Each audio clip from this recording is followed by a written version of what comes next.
let's pick up on what is playing out in the city of Johannesburg Council now that Vasco da Gama was successfully ousted as Speaker through a motion of no confidence.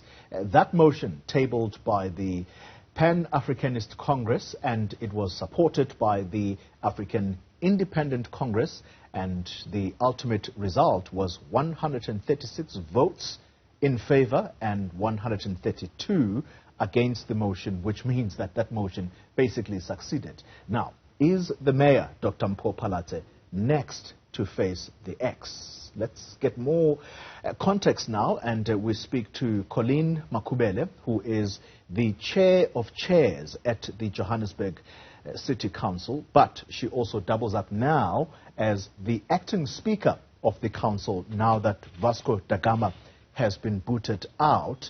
Let's establish this firstly. Very good morning to you, and thank you for joining us in the studio. Good morning. You are in a coalition, let me put it this way. You are a member of the Congress of the People in that council, but you also are a coalition partner of the DA-run municipality here in Johannesburg.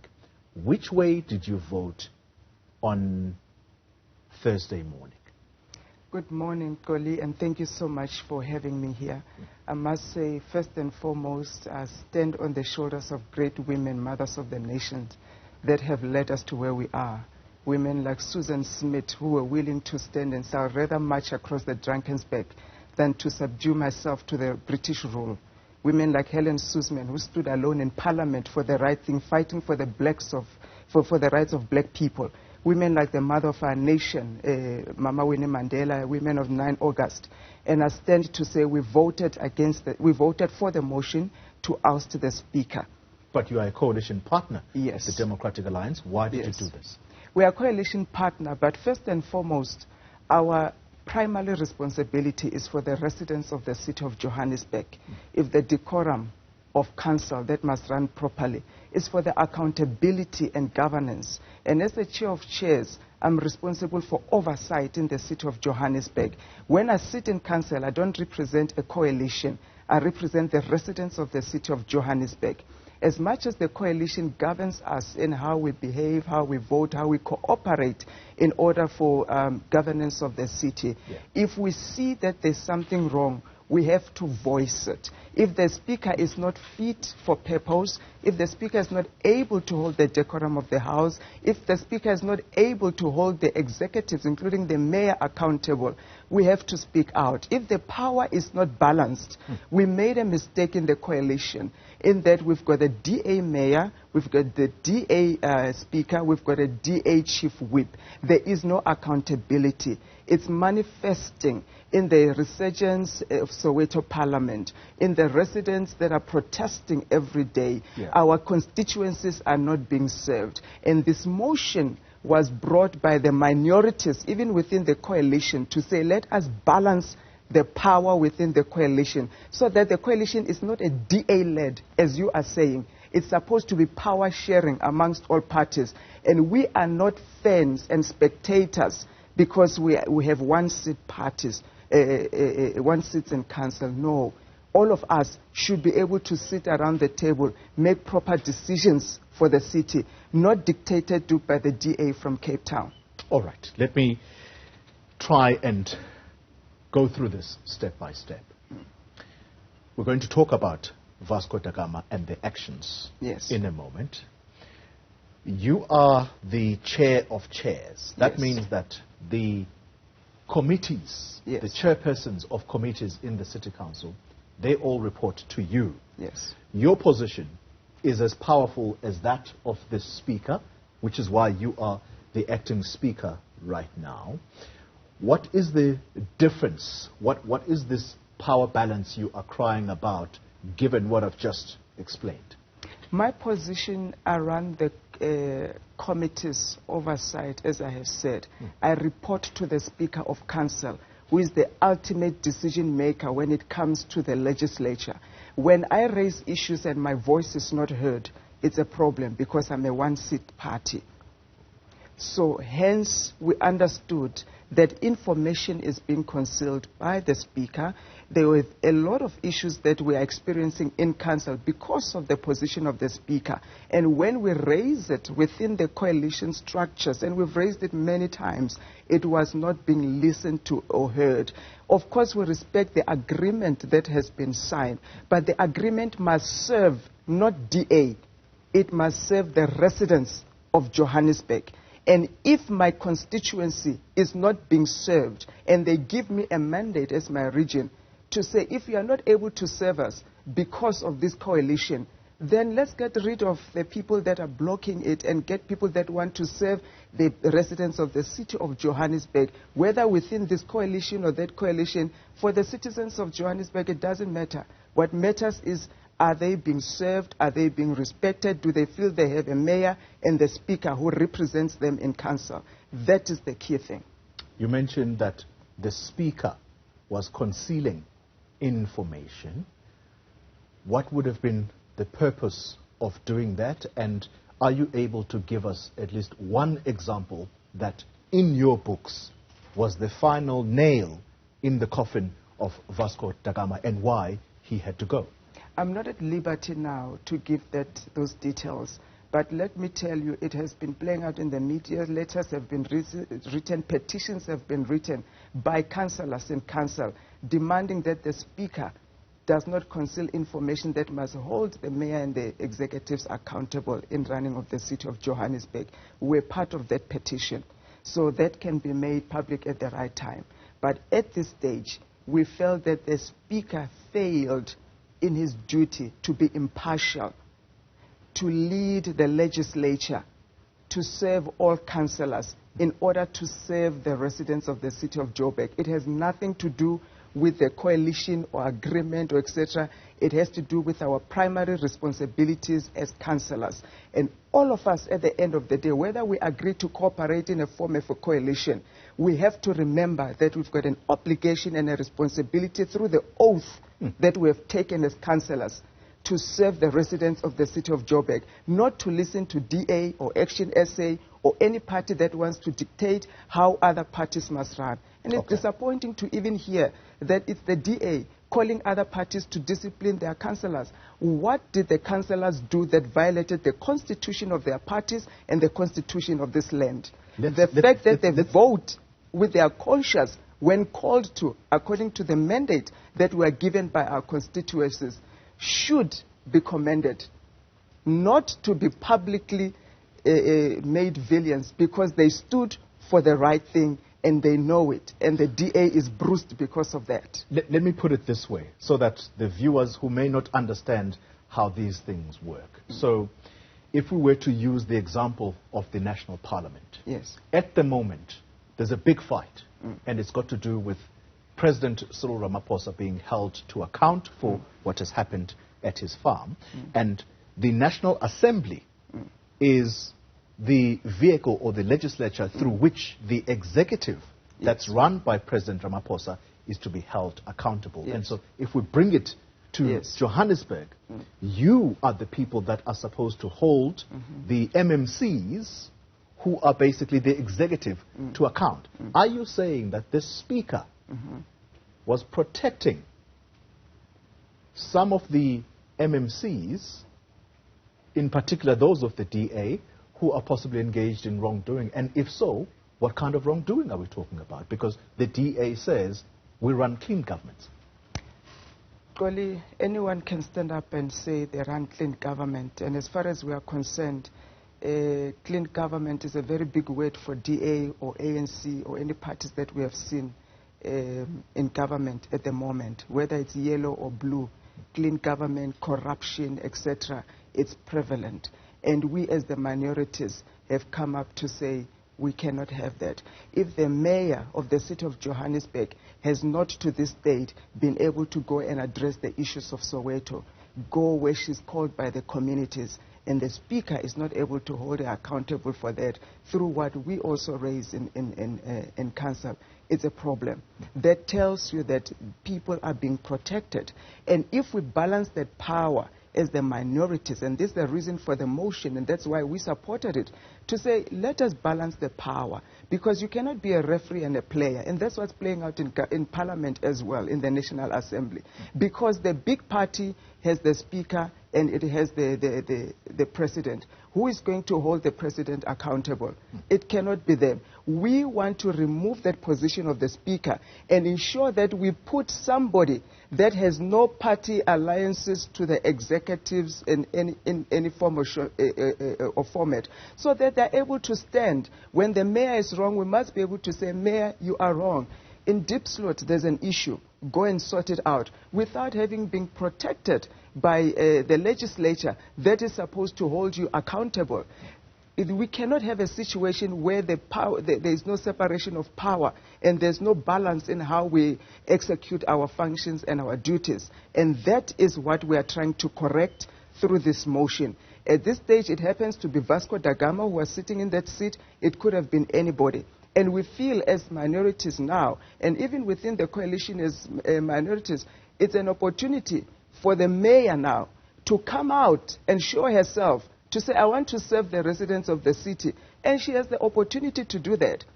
But if even the mayor herself cannot rise up out of this occasion and ensure that all the constituencies in the city of Johannesburg are catered for, everybody who wants her and demand her as a mayor can access her and get services that they want. We will not hesitate as minorities to say, let's put another motion where we can overturn and overturn until we get the right people. We don't want this city to be run by Cape Town. All right, let me ask this question. The ANC has already alluded that next week it is going to be the turn of the mayor, because a motion will be sent to council of no confidence in the mayor. Are you going to support the removal of the mayor of Johannesburg should that motion come?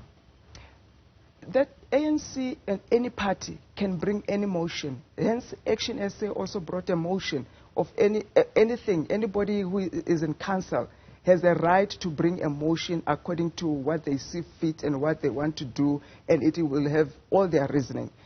The ANC can bring that motion. We get our instruction from our regions, the people that have put us in power, and our leadership.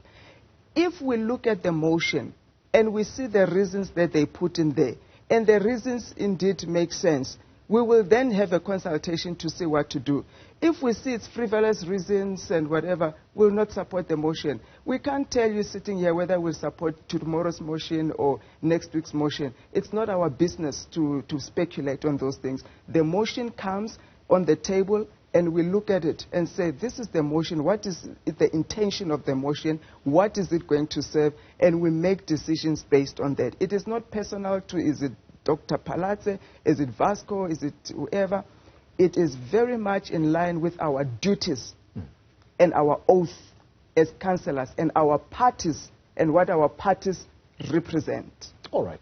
You keep making reference to the city of Johannesburg being run from Cape Town. Are you saying you're being dictated to, and who's doing that dictation from Cape Town? Even as we speak, I'm being told by Madam Helen Zille from Cape Town that I cannot be acting speaker. It's my duty to be acting speaker. There's no speaker. DA does not run the city of Johannesburg. The multi-party coalition is given a mandate by the people of Johannesburg to run the city. When did you receive that call from Helen Zille? I'm not at liberty to share those details right now. But I am the acting speaker of the city of Joburg, and I want it to be known that the city of Joburg is going to function. And we are going to elect a speaker. If the motion of the mayor comes, it will be looked at, and the councillors will decide how they vote through their constituencies and what their parties believe in. You've just said that Helen Zille has told you that you cannot be the acting speaker. Is there a preference from her side as to who should be the acting speaker? Being DA, they prefer the DA candidate to be the speaker because they understand the power that the speaker holds in running the council and in holding executives accountable and in saying no when wrong things want to be done. And it's not the first time, by the way, that we have stood, even as minorities, to say no. They wanted to bring a city manager from Cape Town. We stood and we said no. It didn't pass.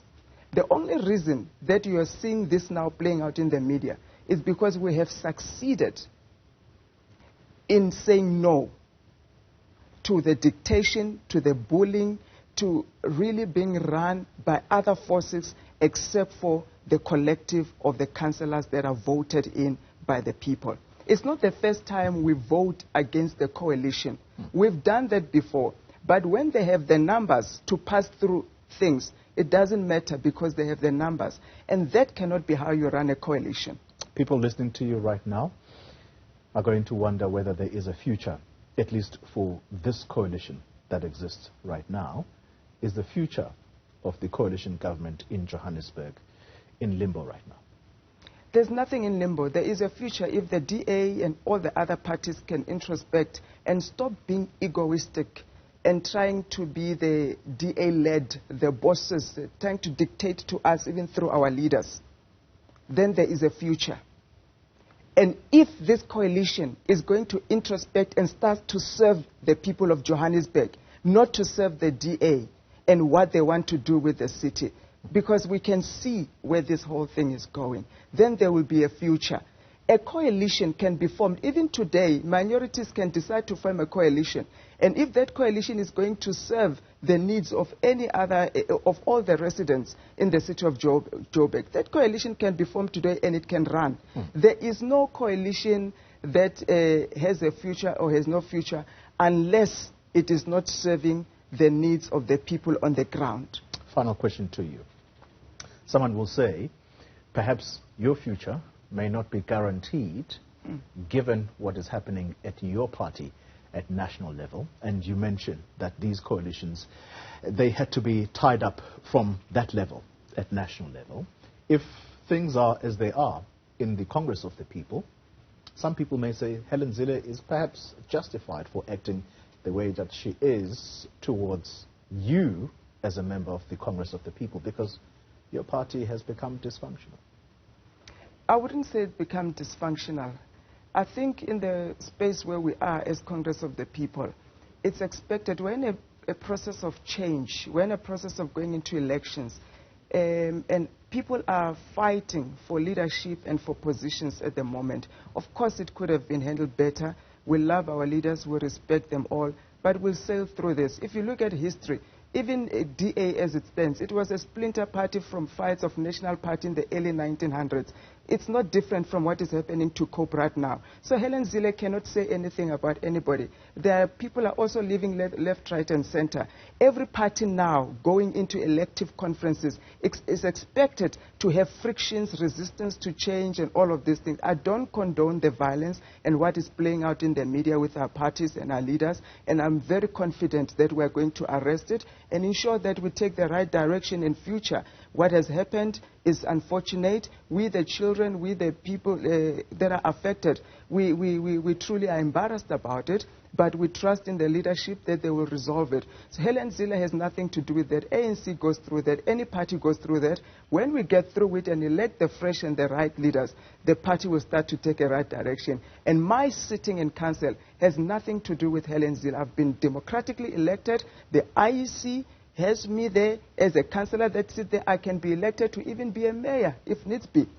So it has nothing to do with anybody. It is the will of the people and the leadership that I exhibit. And hence I'm sitting here as the acting speaker, and we're going to ensure that the city functions without external dictations. Each and every party must introspect after this. Even our leaders cannot be told by Helen Zille, go and punish your councillors. Cannot be told by Action SA, go and punish your councillors. For violating what? For doing what that was wrong? For standing for what we believe in? Coalition agreement cannot run individual parties. Individual parties have their own structures and mandates from the people. We only agreed to cooperate as far as running the city of Joburg. Not for you to tell me how to vote. I'm not a cow. I'm a leader in my own right. I must make decisions that I think make sense for my constituencies in consultation with them. And if it disagrees with the coalition, it allows for that to take different decisions. No problem about that. Colleen Makhubele, let's leave it there. Thank you very much for Thank your you, time. Xoli. I appreciate it. Thank you. Chair of Chairs in the Johannesburg City Council, but also insisting that she is the current Speaker of that council right now. We shall see where things go from here on.